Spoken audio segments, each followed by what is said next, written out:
You know, Republicans aren't the only ones making a mark out here in Iowa. Democrats are working hard to make their presence felt, and Debbie Wasserman-Schultz, who happens to be the chairman of the Democratic National Committee, is with us here today. And so why are you here?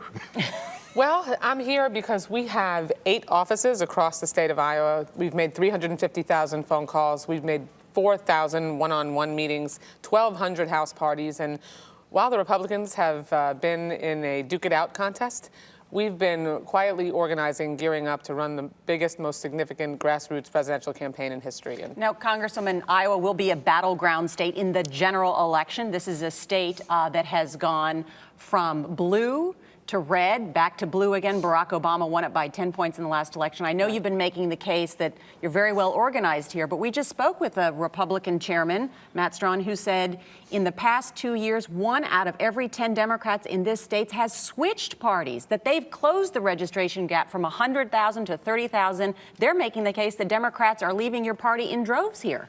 Well, I know that that's his job, and bravo for Matt Strawn for making that case. But the fact is that this is a state whose employment is among the lowest in the country, who has benefited from the policies of President Obama, fighting for the middle class, fighting for working families, taking us from bleeding 750,000 jobs a month to now we've had 22 straight months of private sector job growth, just more than 3 million jobs created.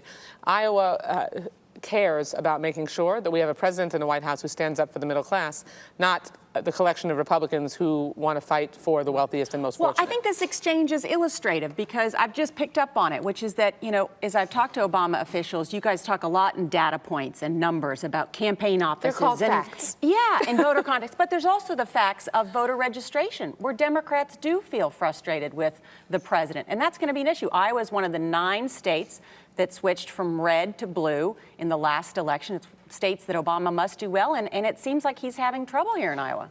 No, actually, if you look at any recent poll, there isn't a single Republican in their field that beats the president head-to-head. The president, in every recent poll, head-to-head beats any Republican running right now, and the reason for that is because there's a dramatic contrast in the 2 directions that this country could go after November 6th. The direction that President Obama has been taking us, fighting to make sure that everyone in America has an opportunity for prosperity in the American dream, or folks like Mitt Romney, who thinks that corporations are people, who thinks that we should just let the housing and foreclosure crisis hit bottom and let investors come in and buy up the properties.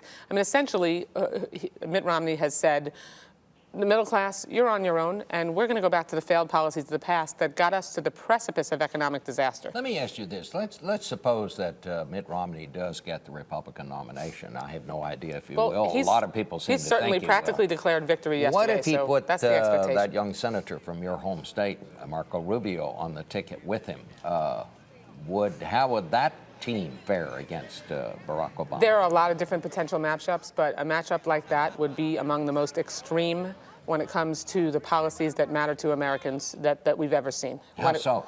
Whether it comes to immigration. I mean, you've got Mitt Romney, who said that if the Congress sent him the DREAM Act, he would veto it. I mean, that's just shockingly... You have Marco Rubio, who has not stood up for the middle class, not stood up to fight to create jobs, opposed the payroll tax cut and other tax breaks for small businesses and working families. That combination, or really any combination of anyone in the Republican field, would be a dramatic contrast to President Obama and the direction that he's taken this country. All right, Congresswoman Debbie Wasserman-Schultz, the chairwoman of the Democratic National Committee. Good to see you. Thank you for joining us here in Iowa.